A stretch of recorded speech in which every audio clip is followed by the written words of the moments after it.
ಕಾಳಿಂಗರಾವ್ ಕಾಳಿಂಗರಾವ್ ಧನಿ. ಓಹೋ ಯಾರವರು? ಓಹೋ ದುರ್ಗಾದೇವಿ, ಬರಬೇಕು ಬರಬೇಕು. ಬಹಳ ದಿನಗಳ ನಂತರ ನನ್ನ ಅರಮನೆಗೆ ಆಗಮನ ಮಾಡಿದ್ದಾರೆ. Welcome Durgadevi, welcome. ಸ್ವಾಗತ ಬಯಸಿದಂದ್ಬಿಟ್ಟು ನನ್ನನ್ನು ಕರೆಸಿದ ಕಾರಣ ಏನು ಅಂತ ಹೇಳು. ನಿಮ್ಮ ಕಾರವಾರಿ ನಮ್ಮ ಮನೆಗೆ ಬಂದು ನಿಮ್ಮನ್ನು ಕಾಣಲು ಹೇಳಿದ್ದ. ನನ್ನನ್ನು ಇಲ್ಲಿಗೆ ಏಕೆ ಕರೆಸಿಕೊಂಡಿದ್ದೀರಾ? ಆ ಕಾರಣ ಏನು ಅಂತ ಹೇಳಿ. ದುರ್ಗಾ, ಅಂದು ನೀನು ಹಾದಿಯ ಮೇಲೆ ನನ್ನ ಕೆನ್ನೆಗೆ ಹೊಡೆದ ದಿವಸ ನಿನ್ನ ಮೇಲೆ ಕೋಪಿಸಿಕೊಳ್ಳಬಹುದಾಗಿತ್ತು. ಆದರೆ ನಿನ್ನ ಮೇಲಿರುವ ಅಭಿಮಾನಕ್ಕಾಗಿ ನಾನು ಅದನ್ನೆಲ್ಲ ಮರೆತು ಬಿಟ್ಟಿದ್ದೆ. ಇಂದು ನನ್ನ ಅರಮನೆಯವರೆಗೆ ಬಂದಿರುವೆ ಅಂದ ಮೇಲೆ ನೀನು ನಮ್ಮವಳೇ, ನಮ್ಮ ಹಿತೈಷಿ ಎಂದು ಭಾವಿಸಿಕೊಂಡಿದ್ದೇನೆ. ಆದರೆ ಯಾವುದಕ್ಕಾಗಿ ನಿನ್ನನ್ನು ಕರೆಸಿಕೊಂಡಿದ್ದೇನೆ ಅಂತ ತಿಳಿಸಿ ಹೇಳಬೇಕಲ್ಲ. ಹೌದು, ಅದನ್ನು ನಾನು ತಿಳಿದುಕೊಳ್ಳಲೇಬೇಕು. ದುರ್ಗಾ, ಎಂದು ನೀನು ವೀರಭದ್ರನ ಹೆಂಡತಿಯಾಗಿ ನಮ್ಮೂರಾಗ ಕಾಲಿಟ್ಟೆ, ಅಂದೇ ನನ್ನ ಹೃದಯದಲ್ಲಿ ಮೂಡಿದೆ ಈ ನಿನ್ನ ಭಾವಚಿತ್ರ. ಬಹಳ ದಿನಗಳ ಆಸೆ ಈಡೇರಿಸಿಕೊಳ್ಳಬೇಕೆಂಬ ಆಸೆಯಾಗಿದೆ. ಒಂದೇ ಒಂದು ಸಲ ನನಗೆ ಮಾತು ಕೊಡುವೆಯಾ? ಹೇಳಿ, ನಿಮ್ಮ ಆಸೆ ಏನು ಅಂತ ಹೇಳಿ. ದುರ್ಗಾ, 100 ಬೆಕ್ಕುಗಳನ್ನು ಸಾಕುವುದಕ್ಕಿಂತ ಒಂದು ಹುಲಿಯನ್ನು ಸಾಕಬೇಕು. 10 ತುತ್ತು ಹಾಸಿದ ಅನ್ನವನ್ನು ತಿನ್ನುವುದಕ್ಕಿಂತ 1 ತುತ್ತು ಅಮೃತ ತಿನ್ನಬೇಕಂತ. 1000 ಸೂಳೆಯರನ್ನು ಭೋಗಿಸುವುದಕ್ಕಿಂತ ಒಂದು ಪವಿತ್ರವಾದ ಯೌವನದ ಹುಡುಗಿಯನ್ನು ಭೋಗಿಸುವುದು ಪುಣ್ಯವಂತ. ಈ ನಿನ್ನ ಯೌವನದ ಹಂಬಲಕ್ಕಾಗಿ ಮನ ತುಂಬಿ ಹುಚ್ಚಾಗಿದ್ದೇನೆ. ಪ್ರೀತಿ ಪ್ರೇಮದ ತುಂಬಿಕೊಂಡು ಮನ ತುಂಬಿ ಹುಚ್ಚಾಗಿದ್ದೇನೆ. ಅದು ಈ ನಿನ್ನ ಯೌವನದ ಕ್ರೀಡೆಗಾಗಿ. ಅಂದ್ರಿ ನಾನು ಅಷ್ಟೊಂದು ರೂಪವತಿ ಏನು? ಈ ನಿನ್ನ ರೂಪ ನನ್ನನ್ನು ಮೂರ್ಖರನ್ನಾಗಿ ಮಾಡಿಬಿಟ್ಟಿದೆ ದುರ್ಗಾ. ಈ ನಿನ್ನ ಯೌವನದ ಅಂಬಿಗನಾಗಿ ಹೊಳೆಯಲ್ಲಿ ಈಜಬೇಕೆಂಬ ಆಸೆ ಹೊತ್ತವ ನಾನು. ಕಡಿವಾಣವಿಲ್ಲದ ವಾಯುವೇಗಕ್ಕಿಂತ ಮಿಗಿಲಾಗಿ ಓಡುತ್ತಿದೆ ಈ ನನ್ನ ಮನ ಈ ನಿನ್ನ ಯೌವನದ ಕ್ರೀಡೆಗಾಗಿ. ಏ ಕಾಳಿಂಗರಾವ್, ಬಾಯಿ ಸ್ವಲ್ಪ ಬೆಗೆ ಹಿಡಿದುಕೊಂಡು ಮಾತನಾಡು. ಕಂಡ ತುಂಬಿಗಳು ಮುಟ್ಟುವುದಕ್ಕೆ ಇದೇನು ಹಾದರದ ಹೂವಲ್ವೋ? ಈ ದೇಹ ನನ್ನ ಗಂಡನಿಗೆ ಮೀಸಲಿಟ್ಟಿರುವ ದೇಹ. ಮುತ್ತೈದರ ಮಾನ ಏನು ಅಂತ ತಿಳಿಯದೆ ಬಾಯಿಗೆ ಬಂದಂತೆ ಬಡಬಡಿಸಿದೆ. ಆದ್ರೆ ನಿನ್ನ ನಾಲಿಗೆನು ಕತ್ತರಿಸಿ ಹಾಕಬೇಕಾದಿತ್ತು. ನೋಡು, ನಾನಿನ ಕಣ್ಣಿಗೆ ಕೋಗಿಲೆ ಅಂತ ಕಂಡರೂ ಕೂಡ ನಾನು ನಿನ್ನ ಹೆಂಡತಿ ಅಲ್ಲದೆ ನಿನ್ನ ವೈರಿಯ ಹೆಂಡತಿ ಅಂತ ತಿಳಿದುಕೋ. ಯಾಕೆಂದ್ರೆ ನಿನ್ನ ವೈರಿಯ ಹೆಂಡತಿ ನಿನಗೆ ಅಮೃತ ಎಂದಿಗೆ ಕೊಡುವುದಿಲ್ಲ. ನಿನಗೆ ನನ್ನಿಂದ ಸಿಗುವುದು ವಿಷದ ಕೊಡ. ನುಡಿಯದಿರು ದುರ್ಗಾ ವಿಷಯದ ಶಬ್ದಗಳನ್ನು. ವೈರಿಯ ವಸ್ತುವಾದರೂ ಖರೀದಿಸುವ ಧೈರ್ಯ ಈ ಕಾಳಿಂಗರಾವನ ಎದೆಯಲ್ಲಿ ತುಂಬಿಕೊಂಡಾಗಿದೆ. ಹೇಳು, ನಿನ್ನ ಯೌವನದ ಬೆಲೆ ಎಷ್ಟು ಅಂತ. ಅಂದ್ರೆ ನನ್ನ ಶೀಲ ಸಾಗರಕ್ಕೆ ಬೆಲೆ ಕಟ್ಟುವಷ್ಟು ಧೈರ್ಯ ನಿಮ್ಮಲ್ಲಿದೆಯಾ? ನೀನಲ್ಲ, ನಿನ್ನಂತ 10 ಹೆಣ್ಣುಗಳು ಬಂದರೂ ಖರೀದಿಸುವ ಧೈರ್ಯ ಈ ಕಾಳಿಂಗರಾವನ ರೋಮದಲ್ಲಿ ತುಂಬಿಕೊಂಡಿದೆ. ಅಂತಾಗ ನೀನೇನು ಈ ಜಗತ್ತಿಗೆ ಮೀರಿದ ಹೆಣ್ಣಲ್ಲ. ನನ್ನ ದೃಷ್ಟಿಯಲ್ಲಿ ನೀನು ಸಣ್ಣ ಸೌಂದರ್ಯ ಶಿಲ್ಪಿ ಅಷ್ಟೇ. ನಿನಗಾಗಿ ನನ್ನ ಆಸ್ತಿ ಅಂತಸ್ತು ಸರ್ವನಾಶವಾದರೂ ಚಿಂತೆ ಇಲ್ಲ. ನಿನ್ನನ್ನು ಗೆಲ್ಲಬೇಕಾಗಿ ಹಠಕ್ಕಾಗಿ ತೊಡತುತ್ತಿದ್ದೇನೆ. ಹಠಕ್ಕಾಗಿ ಕಳೆದುಕೊಳ್ಳಬೇಡವೋ ನಿನ್ನ ಘಟವನ್ನು. ಹೆಣ್ಣು ಹಠ ತೊಟ್ಟು ನಿಂತಿದ್ಯಾ ಆದ್ರೆ ಎಷ್ಟೋ ರುಂಡಗಳು ಮುಂಡದಿಂದ ಚಂಡಾಡಿ ಹೋಗಿವೆ.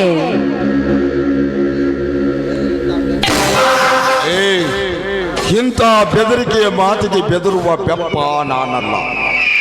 ಹಠಕ್ಕಾಗಿ ನನ್ನ ಘಟ ಉಳಿದರೂ ಚಿಂತೆ ಇಲ್ಲ, ನನ್ನ ಪ್ರಾಣ ಹೋದರೂ ಚಿಂತೆ ಇಲ್ಲ. ನಿನ್ನನ್ನು ಗೆಲ್ಲಬೇಕೆಂಬ ಹಠ ತೊಟ್ಟು ಪದ ತೊಟ್ಟಿದೆ. ಹೌದಾ?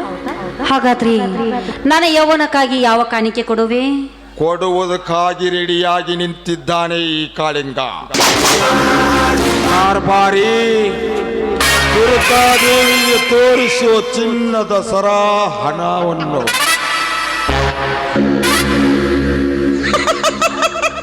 ಮತ್ತು ನಾವು ಎದಕ್ಕದೀವು ಇವಳು ಅವನಿವ್ರದೆಲ್ಲ ಬಳ್ಯಾಕ ಇದೀವು. ದುರ್ಗವ್ವ, ಏ ತಂಗಿ ದುರ್ಗವ್ವ, ನೋಡ ಯವ್ವ, ರೊಕ್ಕ ಬಂಗಾರ ಬಳಿ ಯವ್ವ, ಇಂಥ ಭಾಗ್ಯದ ಲಕ್ಷ್ಮಿ ನಿನ್ನ ಮನೆ ತಕ ಬಂದಾಳಂದ್ರ ನಿನ್ನ ಪುಣ್ಯ ಐತೆವ್ವ. ಇದು ಎಷ್ಟು ಕಿಮ್ಮತ್ತಂದ್ರ ಹೆಚ್ಚು ಕಡಿಮೆ ಒಂದು 10 ಲಕ್ಷ ಮೇಲ್ಪಟ್ಟಾಕತ್ತೆ ಯವ್ವ, ಮೇಲ್ಪಟ್ಟಾಕತ್ತೆ.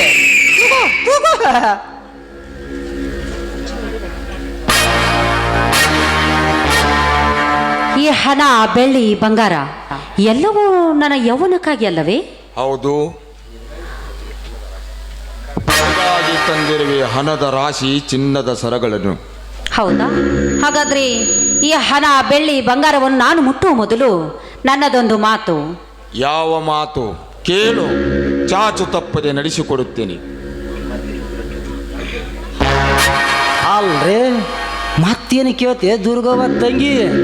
ತೋಲ್ ಬಿಡವ್ವ, ಇಂಥ ಭಾಗ್ಯದ ಲಕ್ಷ್ಮಿ ನಿನ್ನ ಮನೆ ತಕ ಹುಡ್ಕೊಂಡು ಬಂದತ್ತೆ ಅಂದ್ರ ಯಾಕೆ ಒಲೆ ಅಂತೀವ? ಏಯ್, ಇದು ನಮ್ಮಿಬ್ಬರಿಗೆ ಸಂಬಂಧಪಟ್ಟ ವಿಷಯ. ಮತ್ತೆ ಮಾತಾಡಿದ್ರೆ ಎದೆಗೆ ಜಾಡಿ ಬಿಡ್ತೀನಿ. ಸುಮ್ಮನೆ ಬಾಯ ಮುಚ್ಕೊಂಡು ನಿಂತ್ಕೋ. ಹಾ ತೊಳವ್ವ, ಅಲ್ಲ ಬೇಕಂದಾಗ ಕರ್ಕೊಂಡು ಬಾ, ಬ್ಯಾಡ ಅಂದಾಗ ಮಗನ ಹೋಗು. ಅಲ್ರಿ ತಂಗಿ, ನಿಮ್ಮಿಬ್ಬರು ನಡಬರಕ ನಾನು ಏನು ಪುಟ್ಬಾಲ್ ಹಾಡಿದಂಗೆ ಮಾಡಕತ್ತಾರಿಲ್ಲ, ಪುಟ್ಬಾಲ. ಕಾರ್ಬಾರಿ, ಇದರ ಮಧ್ಯದಲ್ಲಿ ನೀನು ತಲೆ ಹಾಕಬೇಡ. ಹಾ ದುರ್ಗಾ, ಕೇಳು, ಯಾವ ಮಾತು ಕೇಳುವೆ? ಹಾ ಕಾಳಿಂಗರಾವ್, ನಿನಗೊಬ್ಬಳು ಹೆಂಡತಿ ಇದ್ದಾಳಲ್ಲವೇ? ಹೌದು. ಅವಳು ಕೆಟ್ಟವಳು ಅಲ್ಲ, ವ್ಯಭಿಚಾರಿನೂ ಅಲ್ಲ ಅಲ್ಲವೇ? ಅವಳು ಮಹಾಶೀಲವತಿ. ನಮ್ಮಿಬ್ಬರ ಮನಸ್ತಾಪದಿಂದಾಗಿ ಅವಳನ್ನು ದೂರವಿಟ್ಟಿದ್ದೆ. ಅವಳು ಮಾತು ಇಲ್ಲೇಕೆ? ಕೇಳಿದ್ದಕ್ಕೆ ಮಾತ್ರ ಉತ್ತರ ಕೊಡು. ನಿನ್ನ ಹಣ, ಬೆಳ್ಳಿ, ಬಂಗಾರ ಎಷ್ಟಾಗಬಹುದು? 10 ಲಕ್ಷ ರೂಪಾಯಿಗಿಂತಲೂ ಬೇಗಲಾಗಿ. ನನ್ನ ಗಂಡನ ಆಸ್ತಿ, ಅಂತಸ್ತು, ಬೆಳ್ಳಿ, ಬಂಗಾರವನ್ನು ಮಾರಿದ್ರೆ ಇದಕ್ಕಿಂತ 2 ಪಟ್ಟು ಹಣವಾಗುತ್ತೆ. ಆ ಹಣವನ್ನು ನಾನು ನಿನಗೆ ತಂದು ಕೊಡ್ತೀನಿ. ಆದ್ರೆ ನನ್ನದೊಂದು ಕಂಡೀಷನ್. ಯಾವುದು ನಿನ್ನ ಕಂಡೀಷನ್? ನಿನ್ನ ಹೆಂಡತಿಯನ್ನು ಕರೆದುಕೊಂಡು ಬಂದು ನನ್ನ ಗಂಡನ ಹತ್ರ ಒಂದೇ ಒಂದು ಸಲ ಮಲಗಿಸಿ ಹೋಗೋ.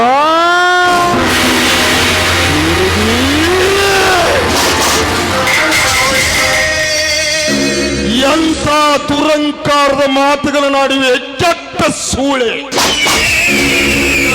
ಮಾಡಿಕೊಂಡ ಹೆಂಡತಿಯನ್ನು ತಂದು ನಿನ್ನ ಗಂಡನ ಜೊತೆ ಮಲಗಲು ನಾನೇನು ರಡ ಹೇಳಿ ಅಲ್ಲ. ನಿನ್ನಂತ 100 ರಂಡಿಯರು ಇಟ್ಟಾಳುವ ರಕ್ತ ನನ್ನಲ್ಲಿದೆ. ಏನಂದೆ? ಆಕಾಶಕ್ಕೆ ಮುಖ ಕೊಟ್ಟು, ಭೂಮಿಗೆ ಬೆನ್ನ ಕೊಟ್ಟು, ಅದೇ ಆಕಾಶವನ್ನು ಬೆನ್ನ ಮೇಲೆ ಇಟ್ಟುಕೊಂಡು ಭೂಮಿಯನ್ನು ಅಂಗೈಯಲ್ಲಿ ಒತ್ತಿ ನಿನ್ನಂತ 1000 ಹೆಣ್ಣುಗಳಿಗೆ ಗರ್ಭ ಸೃಷ್ಟಿ ಮಾಡುವ ಕಂಡು ನಾನು.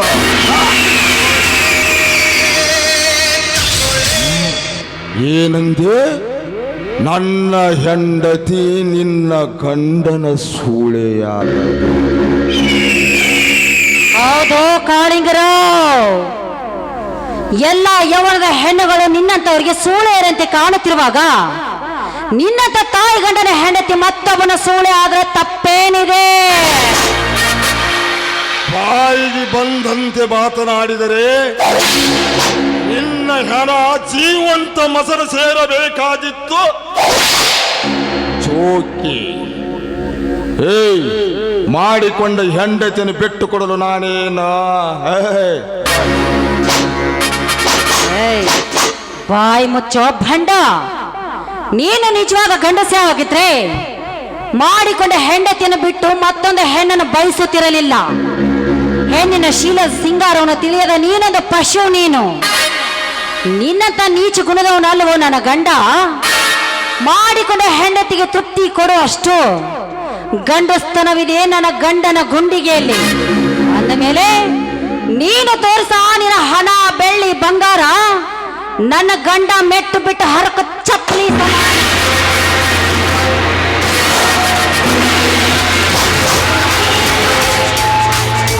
ಕಾಳಿಂಗರಾವ್, ಇನ್ನೊಂದು ಸಲ ನನ್ನ ಮೇಲೆ ಕಾಮದ ಕಣ್ಣು ಹಾಕಿದ್ಯಾ ಆದ್ರೆ ಅಂದಿನ ದುರ್ಗಿ ರಾಕ್ಷಸರ ಎದೆ ಸಿಳಿ ರಕ್ತ ಕುಡಿದಂತೆ ನಾನು ನಿನ್ನ ಎದೆ ಸಿಳಿ ರಕ್ತ ಕುಡಿಯದೆ ಬಿಡುವುದಿಲ್ಲ.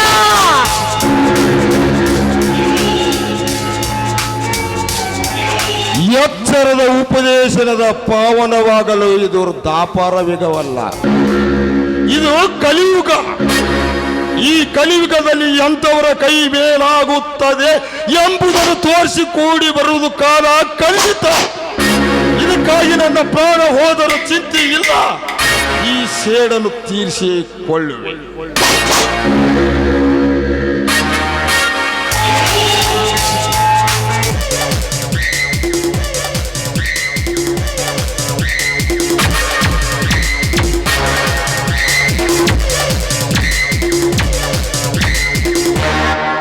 ಉಳಿಸುವುದಕ್ಕಾಗಿ ಹುಟ್ಟಿಸಿ ಕಳಿಸಿದಾನೆ ಬ್ರಹ್ಮನನ್ನಂತ ನಿಷ್ಠಾವಂತ ಹೃದಯದವನು. ಕಾಳಿಂಗ, ನಿನ್ನ ಕುತಂತ್ರ ಕಪಟ ನಾಟಕ ಇನ್ನು ಮಂಗಲವಾಗಲಿ. ನಿನ್ನ ಅಂಗಳದಲ್ಲಿ ಮಂಗಲ ಆಡುವುದಕ್ಕಾಗಿ ನಾನು ಎಲ್ಲ ಸಿದ್ಧತೆಯಲ್ಲಿ ಬಂದಿದ್ದೀನಿ. ಕಾಳಿಂಗ,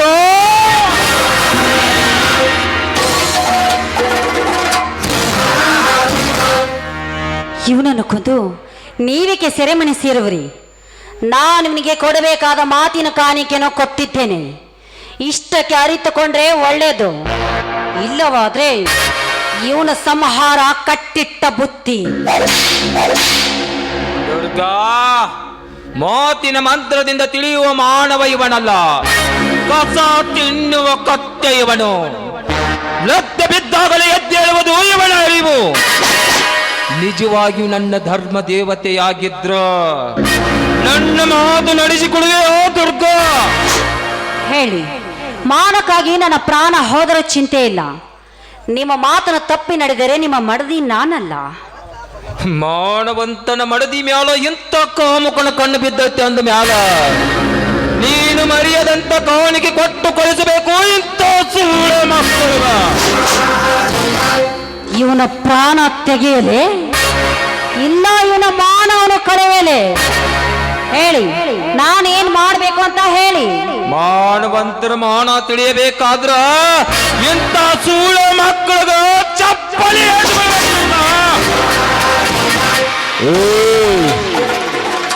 ಆದ ಧೈರ್ಯನಿಂದ ಹೆಂಡತಿ ಕೈಯಿಂದ ಸಾಧ್ಯವೇ? ದುರ್ಗಾ, ಹೆಣ್ಣು ಒಲಿದರೆ ನಾರಿ, ಮುನಿದರೆ ಮಾರಿ ಎಂಬುದು ತೋರಿಸು ಇಂಥ ಸುಳ್ಳ ಮಕ್ಕಳಿಗೆ.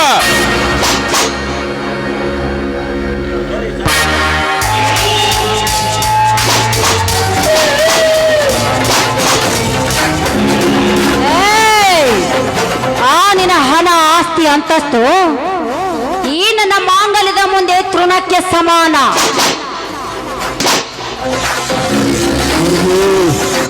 ನಿಜವಾಗಲೂ ನಿಮ್ಮ ತಂದೆಗೆ ಹುಟ್ಟಿದರೆ ನನ್ನ ಕೆನ್ನೆಗೆ ಮುಟ್ಟಿ ನೋಡು. ನಿಜವಾದ ಹೆಣ್ಣು ಎಂದಿಗೆ ಬಿಡುವುದಿಲ್ವೋ?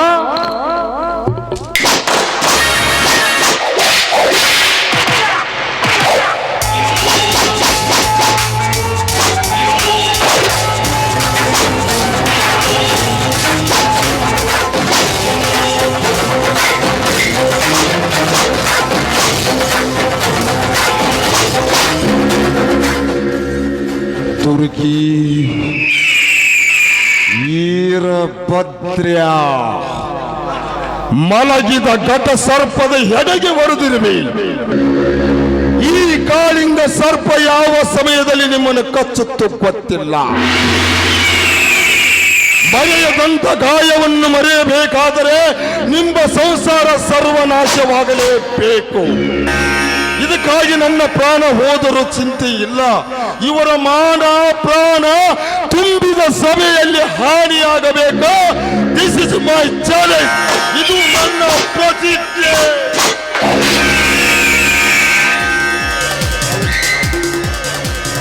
ಹಂಗಲ್ರಿ, ಬ್ಯಾಡ ಬ್ಯಾಡ ಅಂತ ಎಟ್ಟು ಹೇಳಿ ಬಡ್ಕೋನಿ ಬೆಟ್ಟ ನೋಡಪ್ಪ.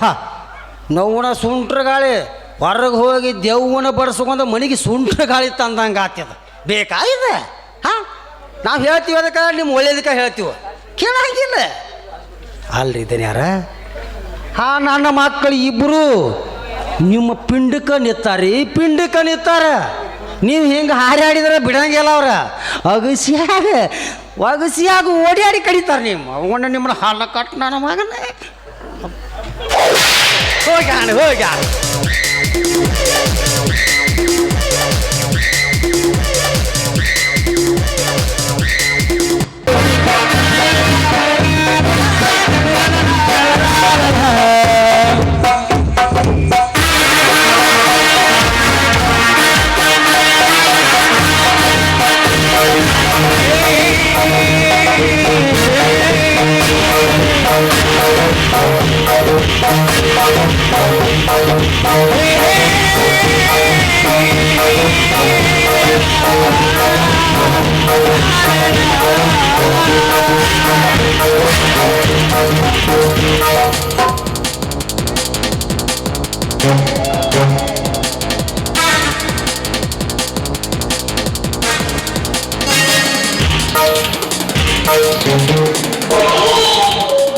ನಾನು ಬೆಂಗಳೂರಿಗೆ ಬಂದು ಗಂಟೆ ಕಳೆದರೂ ಇನ್ನೂ ನನ್ನ ಪ್ರೇಯಕರ ಭೇಟಿಯಾಗಲಿಲ್ಲ.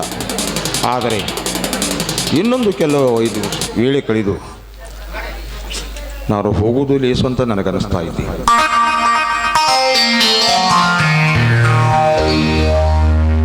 ಹಲೋ ಕಾಳಿಂಗರಾವ್, ಏನ್ರಿ ಆದಷ್ಟು ಬೇಗ ನಮ್ಮಿಬ್ಬರ ಮದುವೆ ಮಾಡಿ ಮುಗಿಸಬೇಕೆಂದು ಎಷ್ಟೊಂದು ಆತರ ಪಡ್ತಾ ಇದ್ದೀನಿ. ಅದರ ಬಗ್ಗೆ ನೀವು ಆಸಕ್ತಿ ಹೊಸ್ತಾ ಇಲ್ಲ ಯಾಕೆ? ಮದುವೆ ಅಂದರೆ ಆಗ್ಲಿಗೆ ಮರೆತು ಬಿಟ್ಟಿದ್ದೀರಾ? ನೋ ಮಧುರ, ಮರೆಯಲು ನೀನು ನನ್ನ ಪಾಡಿಗೆ ಮಾಮರವಲ್ಲ.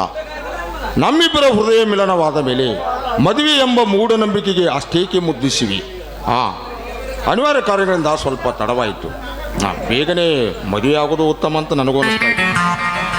ನೋಡಿ, ಮನಪೂರ್ವಕವಾಗಿ ನಾನು ನಿಮ್ಮ ಮನಸ್ಸಾರ ಮದುವೆ ಆಗಬೇಕೆಂದು ನಿರ್ಧಾರಕ್ಕೆ ಬಂದಿದ್ದೀನಿ.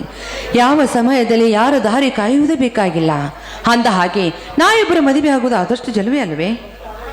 ಸರಿ ಮಧುರ, ನೀನು ಹೇಳಿದಂತೆ ಕೇಳುತ್ತೇನೆ. ಆದರೆ ನಮ್ಮಿಬ್ಬರದು ಮದುವೆ ಮುಂದಿನ ತಿಂಗಳು ಮುಗಿದು ಹೋಗಲಿ. ಓಹೋ, ಮುಂದಿನ ತಿಂಗಳು ನಮ್ಮ ಮದುವೆ ಇದೆ ಅಂದಾಗೆ ನಮ್ಮ ಅಣ್ಣ ಅತ್ತಿಗೆಯರಿಗೆ ಆದಷ್ಟು ಬೇಗ ಈ ವಿಷಯವನ್ನು ತಿಳಿಸಿ ಈ ಮದುವೆಗೆ ನಾನು ನಿರ್ಧಾರ ಮಾಡಿಕೊಳ್ತೇನೆ. ಏನಂತೀರಾ? ನಿಮ್ಮ ಅಣ್ಣ ಅತ್ತಿಗೆಯರ ದೃಷ್ಟಿಯಲ್ಲಿ ನಾನು ವಧುವಾಗಿ ಕಾಣದಿದ್ದರೆ? ನೋಡಿ, ಅದೇನಾದ್ರು ನಮ್ಮ ಅಣ್ಣ ಅತ್ತಿಗೆಯರು ಮಾತು ಮೀರಾದರೂ ನಾನು ನಿಮ್ಮ ಜೊತೆ ಮದುವೆ ಆಗುತ್ತೇನೆ. ಅದಕ್ಕೋಸ್ಕರ ಯಾವುದನ್ನು ತಿಳಿಯದೆ ಈ ನಮ್ಮ ಪ್ರೀತಿಗೆ ಸಾಕ್ಷಿಯಾಗಿ ಹೇಳ್ತಾ ಇದ್ದೀನಿ. ನನ್ನ ಹೆತ್ತ ತಾಯಿ ಹಾನಿ ಮಾಡಿ ಹೇಳ್ತಾ ಇದ್ದೀನಿ. ಪ್ರೀತಿ ಮಾಡಿದರೆ ಪ್ರಾಣ ಕೊಡಲು ಸಿದ್ಧವಾಗಿರಬೇಕು ಹೊರತಾಗಿ ಯಾವತ್ತೂ ಇದಾಗಬಾರದು. ನೋಡಿ, ಅದ್ರ ಬಗ್ಗೆ ನೀವು ಯಾವುದು ಚಿಂತೆ ಮಾಡಬೇಡ. ಖಂಡಿತ ನಾನು ನಿಮ್ಮನ್ನು ಮದುವೆ ಆಗುತ್ತೇನೆ. ನಿನ್ನ ಪ್ರಾಣ ಕೇಳುವಂತ ಕಟಕ ನಾನಲ್ಲ. ನಾನು ನಿನ್ನ ಪ್ರೀತಿಯ ಹೃದಯದಲ್ಲಿ ಬದುಕುವ ನಾನು ಬಡ ಪ್ರಿಯತಮ ಅಷ್ಟೇ. ಆದರೆ ನಾಳೆ ಒಂದು ವೇಳೆ ನಿಮ್ಮ ಅಣ್ಣ ಅತ್ತಿಗೆ ಈ ಮದುವೆ ಒಪ್ಪದಿದ್ದರೆ ಮನೆ ಬಿಟ್ಟು ಓಡಿ ಬರಲು ಸಿದ್ಧಳಿದೆಯಾ? ಓ, ಧಾರಾಳವಾಗಿ, ಖಂಡಿತವಾಗಿ ನಾವು ನೀವು ಜೊತೆ ಬಂದು ನಾನು ಖಂಡಿತವಾಗಿ ನಿಮ್ಮ ಮದುವೆ ಆಗುತ್ತೇನೆ. ಹಾಗಾದರೆ ಈ ರಸ ನಿಮಿಷದಲ್ಲಿ ಒಂದು ಸುಂದರವಾದ ಹಾಡವನ್ನು ಆನಂದಿಸಿ ನನ್ನ ಮನ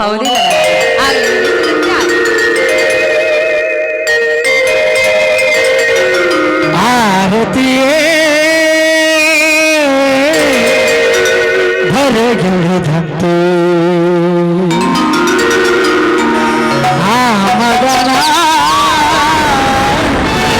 ಮಗತಿರುವಂತೆ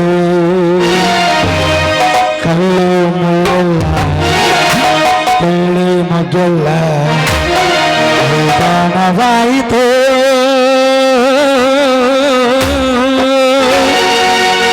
ಎನಿಸುತ್ತಿದೆ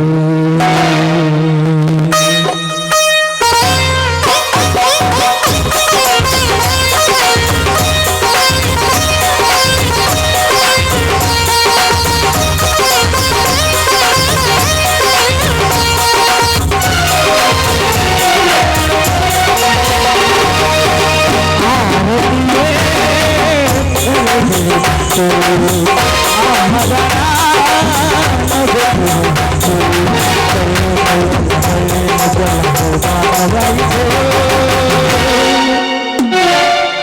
ಎನಿಸುತ್ತಿದೆ ಉದಾರವಾಯಿತು ಆರತಿಯೇ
ಹೋಗಿದೆಯೋ ಅರಿಯುತ್ತಿದೆ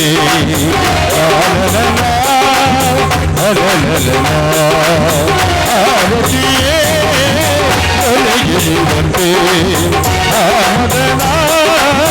ಮಗುತ್ತಿರುವಂತೆ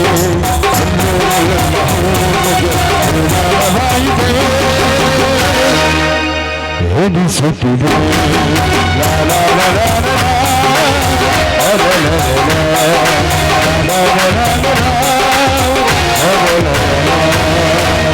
ಮಧುರ, ನನ್ನ ಸ್ನೇಹಿತರಿಗೆಲ್ಲ ಹೇಳಿರ್ತೀನಿ, ಆಯ್ತು. ನೀನು ನಿನ್ನ ಸ್ನೇಹಿತರಿಗೆ ಹೇಳಿ ಆಯ್ತು. ನಿಮ್ಮ ಮನೆಗೆ ಒಪ್ಪಿಸಿ ಬೇಗನೆ ಮದುವೆ ಸಿದ್ಧತೆ ಪ್ರಾರಂಭ. ಆಯ್ತು ಕಳಿಂಗರಾವ್. ಆದರೆ ಬೇಕಾದಂತ ಕಷ್ಟಗಳು ಬಂದರೂ ಎದುರಿಸುವ ಶಕ್ತಿ ನಿನ್ನಲ್ಲಿರಬೇಕು. ಆಯ್ತು, ಓಕೆ, ಡನ್.